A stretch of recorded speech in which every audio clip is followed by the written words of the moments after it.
Hello and welcome everyone.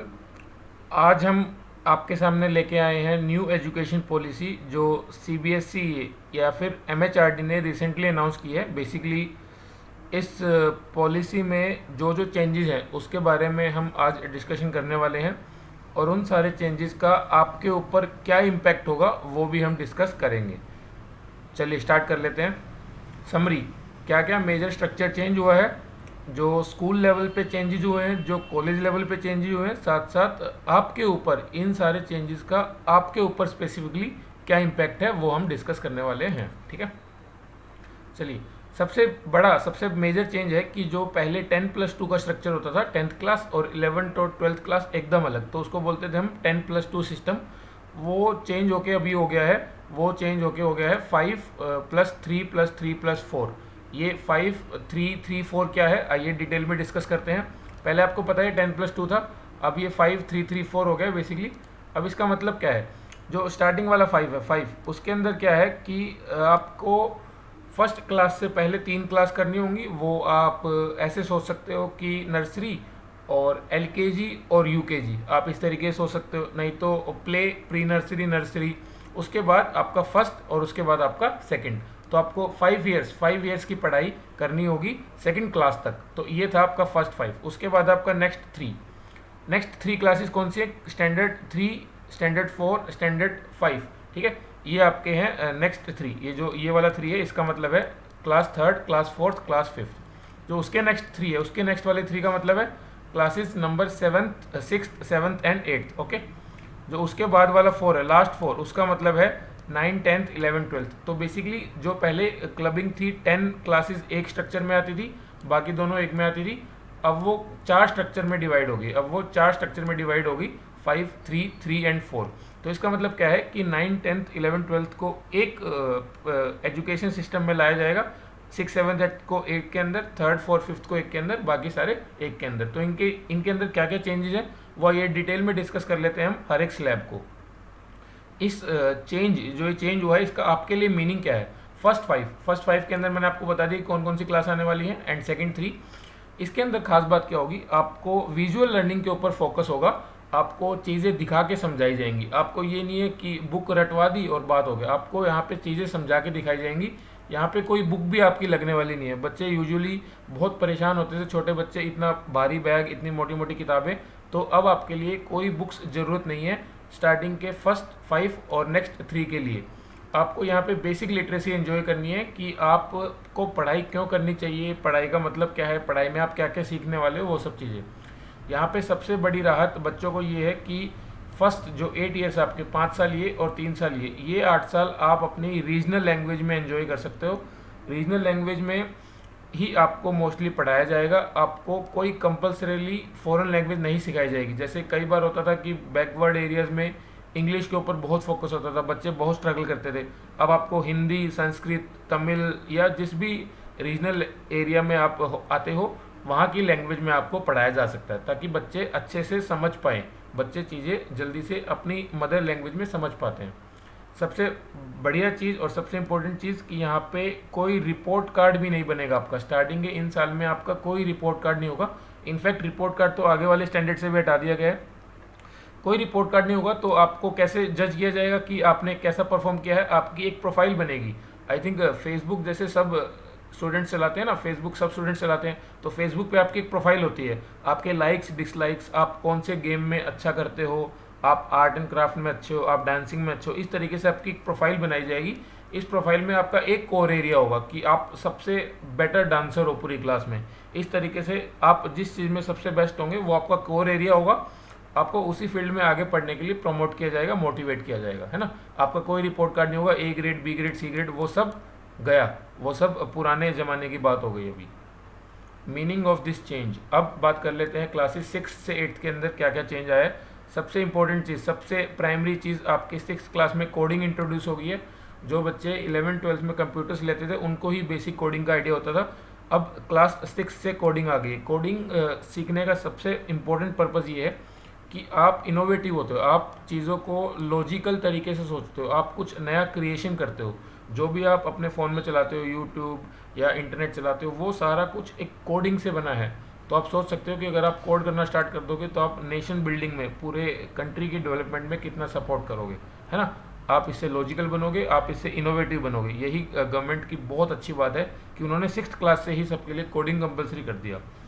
आपको 6 से 8 के बीच में हर सब्जेक्ट्स की फील्ड दिलाई जाएगी, चाहे वो कॉमर्स के सब्जेक्ट्स हो, चाहे वो आर्ट्स फील्ड के हो, चाहे वो साइंस फील्ड्स के हो, मैथ, साइंस, आपको हर सब्जेक्ट्स की बेसिक फील्ड दिलाई जाएगी। हिस्ट्री, ज्योग्राफी की सारे सब्जेक्ट्स में बेसिकली होता क्या है, बेसिक फील्ड, है ना। मिनी प्रोजेक्ट्स दिए जाएंगे आपको, जहाँ पे आपको प्रैक्टिकल कुछ प्रोजेक्ट्स बनाने होंगे, कहीं पे आपको विजिट करना होगा, वहाँ से आपको प्रोजेक्ट्स बना के सबमिट करने होंगे। कुछ इनोवेटिव प्रोजेक्ट जहाँ जिस पे आगे चल के आप डिटेल में काम कर सको, उसकी फाउंडेशन आप क्लास 6 से 8 के बीच में रखने वाले हो। वोकेशनल इंटरेस्ट, बहुत सारे स्टूडेंट्स का अपार्ट फ्रॉम एकेडमिक्स इंटरेस्ट रहता है कि वो डांस में कुछ सीखना चाहते हैं, या फिर म्यूज़िक में कुछ सीखना चाहते हैं प्रैक्टिकल लेवल पे, या फिर हायर लेवल पे वो कंप्यूटर्स में कुछ नॉलेज गेन करना चाहते हैं, उनको इलेक्ट्रीशियन बनने का सपना है। वो सारी चीज़ें आप अपने वोकेशनल इंटरेस्ट में कवर कर सकते हो। इसके लिए आपको अलग से टाइम मिलेगा, इसके लिए आपको अलग से ग्रेड मिलेंगे। तो ये भी एक बहुत वेलकम स्टेप है। प्रैक्टिकल नॉलेज पे डेफिनेटली आपको फोकस किया जाएगा। आपको एक हफ्ते जैसे टाइम मिल गया, 3 दिन टाइम मिल गया, 15 दिन टाइम मिल गया, आपको उन मिनी प्रोजेक्ट्स पे भेजा जाएगा। उन मिनी प्रोजेक्ट्स के थ्रू आप क्या है, प्रैक्टिकल नॉलेज एक्वायर करोगे। साइंस पार्क्स में आपको विजिट कराएंगे, इस तरीके से प्रैक्टिकल नॉलेज आपको एक्वायर करनी होगी। स्टिल 6 से 8 भी आपको रीजनल लैंग्वेज में करवा पाना पॉसिबल है। इसके ऊपर डिटेल में अभी कोई गाइडलाइन नहीं आई, फिर भी आप कंसिडर करके चल सकते हो कि क्लास 8 तक भी आप रीजनल लैंग्वेज में पढ़ पाओगे। जो लैंग्वेज आपकी मदर लैंग्वेज है, जिसके अंदर आप बहुत अच्छे से सीख सकते हो, वही आपको आगे काम आएगी। अब इस चेंज का क्या मीनिंग है क्लासेस 9 से 12 के लिए डिस्कस कर लेते हैं। सबसे इंपॉर्टेंट चीज़, जैसे पहले था ना, एक क्लियर कट सेपरेशन था आर्ट्स, कॉमर्स और साइंस के बीच में, अब वो नहीं रहा, वो सेपरेशन हटा दिया गया। सबसे बड़ी राहत की बात, आप कोई भी सब्जेक्ट्स का कम्बिनेशन ले सकते हो। आप फिजिक्स के साथ अकाउंटेंसी उठा सकते हो, आप फिजिक्स के साथ फिलोसफी ले सकते हो, केमिस्ट्री के साथ आप ज्योग्राफी ले सकते हो। इस तरीके के आप सब्जेक्ट्स के कॉम्बिनेशन बना सकते हो। हालांकि इसके ऊपर भी डिटेल में गाइडलाइंस आना अभी बाकी है, लेकिन फिर भी अभी तक ये समझा जा रहा है कि आप कोई भी सब्जेक्ट ले सकते हो। ऐसा ज़रूरी नहीं कि आपने फिजिक्स ले लिया तो केमिस्ट्री, मैथ, इंग्लिश, ये सारे सब्जेक्ट आपको लेने ही पड़ेंगे। लैंग्वेज तो डेफिनेटली सीखनी कंपलसरी है ही, बट अदरवाइज भी आप हिस्ट्री, ज्योग्राफी के अलावा अलग अलग फील्ड्स में कम्बिनेशन बना सकते हो। आपने मैथ के साथ पॉलिटिकल साइंस ले लिया, इस तरीके की कम्बिनेशन आप अपने कंफर्ट और अपने इंटरेस्ट के हिसाब से बना सकते हो। आर्ट्स, कॉमर्स, साइंस के बीच में कोई इतना बड़ा सेपरेशन नहीं होगा जो आज के दिन है।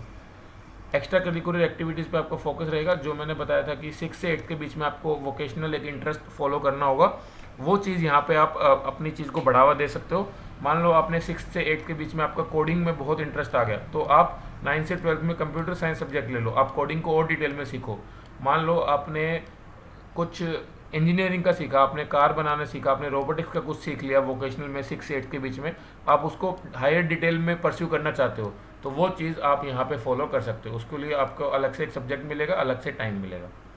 डेफिनेटली जो आजकल है बड़ी बड़ी मोटी मोटी किताबें, वो सिलेबस CBSE या MHRD जो भी एजुकेशन डिपार्टमेंट बनेगा वो कम करेगा धीरे धीरे टाइम के साथ। सिलेबस डेफिनेटली आपका रिड्यूस होगा। प्रैक्टिकल टॉपिक्स पे ज़्यादा फोकस किया जाएगा आपको।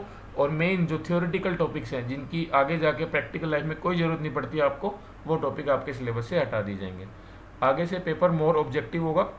आपकी अप्रोच को ज़्यादा लीनियर बनाने के लिए, आपकी अप्रोच को इम्प्रूव करने के लिए आपका जो पेपर आएगा वो ज़्यादा ऑब्जेक्टिव पैटर्न पे आएगा। रिसेंटली भी MHRD ने, CBSE ने इसके ऊपर काफ़ी चेंजेस किए हैं। पहले तो पूरा पेपर ही थ्योरी बेस्ड आता था, अभी जैसे 12th की मैं बात करूँ CBSE की, तो 20-20 नंबर के जैसे उन्होंने ऑब्जेक्टिव क्वेश्चन डालना स्टार्ट कर दी। इस तरीके से आगे आने वाले टाइम में आपका पेपर और भी ज़्यादा ऑब्जेक्टिव पैटर्न पे हो जाएगा। जैसे आपके पेपर्स होते हैं कंपटीशन वाले, JEE मेंस या नीट होता है आपका, या JEE एडवांस होता है, या NDA का पेपर होता है, वो सब पेपर ऑब्जेक्टिव होते हैं। इसी तरीके से ये पेपर भी आपका ऑब्जेक्टिव होने लगेगा। जैसे पिछले साल JEE मेन ने एक बहुत अच्छा स्टेप किया कि कई बार क्या होता था कि एक ही अटैम्प्ट होता था, और बच्चे की मान लो उस दिन तबीयत खराब हो गई या उस दिन कोई भी कारण हो गया, तो उस दिन अगर उसका पेपर खराब हो गया तो इसका मतलब उसका पूरा साल खराब हो जाएगा। अब ऐसा नहीं होगा। अब क्या होगा कि बोर्ड एग्ज़ाम भी साल में 2 बार होंगे। बोर्ड एग्ज़ाम भी एक साल में 2 बार कराए जाएंगे। मान लो किसी स्टूडेंट की एक बार कुछ कमी रह गई, कोई प्रॉब्लम आ गई, तो आप दूसरी बार में उसको इम्प्रूव कर सकते हो, रेक्टिफाई कर सकते हो। तो ये भी एक बहुत अच्छा स्टेप है। बोर्ड एग्ज़ाम भी आगे आने वाले सालों में 2-2 बार होने लगेंगे। और सबसे इंपॉर्टेंट चीज़ है कि बोर्ड्स खाली 12th क्लास में रह जाएगा, उसके पहले पूरा स्कूल इंटरनल सिस्टम पे बेस्ड हो जाएगा।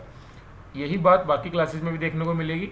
जो आपका इंटरनल असेसमेंट का शेयर है वो बढ़ा दिया जाएगा, क्योंकि ऐसा नहीं है कि आप मार्च में पेपर है तो फरवरी पढ़ लो, मार्च पढ़ लो और 95% मार्क्स ले आओ, उसके पीछे चाहे 10 महीना आप कुछ भी करो, किसी को कोई फ़र्क नहीं है। सीबीएसई को इस चीज़ से बहुत प्रॉब्लम आ रही थी, तो उन्होंने क्या किया इस बार कि आपकी जो एनालिसिस है वो थ्रू आउट द ईयर चलेगी। अब हर महीने के आपको मार्क्स मिलेंगे, हर 2 महीने के आपकी असेसमेंट होगी, उसके हिसाब से आपको मार्क्स मिलेंगे। फाइनल एग्जाम की वेटेज घटा के कम कर दी जाएगी। ऐसी एक्सपेक्टेशन है कि वो घटा के 50 तक ले आएंगे, जो अभी आपका 80 या 70 होता है, ऐसी एक्सपेक्टेशन है कि वो घटा के 50 मार्क्स तक आ जाएगी 100 में से। बाकी 50 मार्क्स आपको इंटरनल असेसमेंट के हिसाब से मिलेंगे, जो आपकी पूरे साल चलती रहेगी, कि 1-2 महीने में यूनिट टेस्ट के हिसाब से, पीरियोडिक टेस्ट के हिसाब से आपकी ओरल असाइनमेंट्स होंगे, इस तरीके से। अच्छा, ये तो था स्कूल लेवल पे चेंज। अब हम डिस्कस कर लेते हैं इस चेंज का कॉलेज लेवल पे क्या मीनिंग है। कॉलेज लेवल पे देखो, कॉलेज में यूजुअली 3 या 4 साल की डिग्री होती है। तो अगर किसी स्टूडेंट ने कोई स्ट्रीम गलती से चूज़ कर ली, उसको फर्स्ट ईयर में पता चल गया कि ये स्ट्रीम तो मेरे करने लायक नहीं है, या फिर कई बार ऐसा हो गया कि फैमिली पे फाइनेंशियल बर्डन आ गया ज़्यादा फीस की वजह से, तो फर्स्ट ईयर के बाद आपको कॉलेज छोड़ना पड़ जाता है। तो उस केस में क्या होगा, जितने सब्जेक्ट्स आपने फर्स्ट ईयर में पास किए हैं वो आपको एज ए क्रेडिट की फॉर्म में आपका एक डिजी लॉकर में लॉक हो जाएंगे, है ना। जैसे आपका डिजी लॉकर होता है, आपके सारे डॉक्यूमेंट्स वहाँ होते हैं, वैसे ही वो फर्स्ट ईयर के सारे सब्जेक्ट क्रेडिट की फॉर्म में आपके डिजी लॉकर में चले जाएंगे। मान लो 1 साल के बाद आपको कोई फैमिली प्रॉब्लम थी या फाइनेंशियल क्राइसिस था, वो आपने सॉल्व कर लिया, 1 साल के बाद आप दोबारा कॉलेज में आना चाहते हो, तो वो आपके एज इट इज़ रहेंगे, आप सेकंड ईयर से कॉलेज दोबारा ज्वाइन कर सकते हो। बहुत अच्छी चीज़ है ये, बहुत अच्छी चीज़ है। अगर आपने 2 साल पास कर लिए, आप थर्ड ईयर नहीं करना चाहते, तो आपको 2 साल के बाद एक डिप्लोमा मिल जाएगा, जो कि डिग्री का इक्विवेलेंट है, बट जहाँ तक आपने पढ़ा है उसके बेस पे आपको जॉब मिलेगी, है ना। बहुत सारे स्टूडेंट्स की रिक्वायरमेंट होती है कि फैमिली में प्रेशर होता है फाइनेंशियल, कि आप ज़्यादा पढ़ाई नहीं कर सकते हो, तो आपको 2 साल के बाद डिप्लोमा मिल जाएगा और उसके बाद आप जॉब के लिए रेडी हो। थर्ड ईयर, अगर आप थर्ड ईयर कंप्लीट कर लेते हो तो उसके बाद आप फुली प्रोफेशनल तरीके से जॉब के लिए मार्केट में रेडी हो। वहाँ से आपको कंपनीज रिक्रूट करेंगी और यहाँ से आप अपने मनपसंद की फील्ड में काम कर सकते हो। अगर किसी स्टूडेंट को यहाँ पे छोड़ना है तो उसको 3 ईयर की डिग्री मिलेगी और वो उसके बाद से जॉब के लिए परफेक्टली एबल है ना, उसको और किसी चीज़ की ज़रूरत नहीं है।